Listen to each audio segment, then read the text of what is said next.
ए भौजी तनी सुनी, तेजस्विनी के पेट में पीजे के लइका बा। अरे काका, हाँ एगो बात तोहरा के बताई। कहो। अरे तेजस्विनी के पेट में पीजे के लइका बा। अरे हटा हटा मर जाएगा।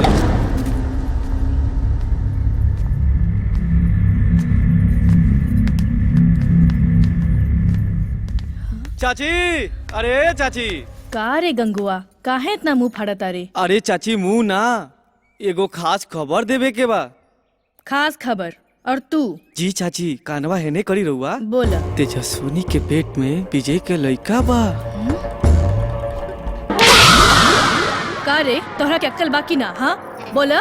माई माई का भइल एकरा के? अरे दीदी का बोली किरण, हेने आवा। बोला था कि तेजस्विनी के पेट में विजय के लइका बा।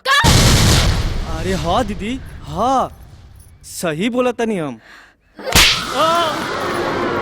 बेवकूफ कहीं का। तो हर मुंह में कोट फुटी। हमार दिदिया के बारे में ऐसा बोला था तू? साले साले तो हर सत्यानाश होई। रुक, तुम्हारी इतनी हिम्मत। रुक दीदी, ए दीदी। ले, मर जा तू। हर मुंह में कोट फुटी। दीदी, तनी हेने आवा। ला, अरे ले। अरे कहां भइल? अरे छोड़ छोड़।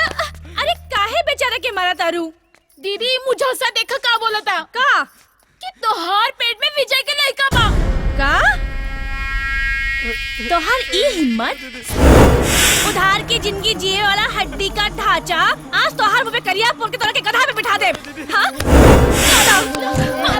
अच्छा सा सरकारी। ऐसे बोल बे। अरे करुआ, कारिया। तोहरा के ए सरवा भाग गई। सत्यानाश हो ये कर।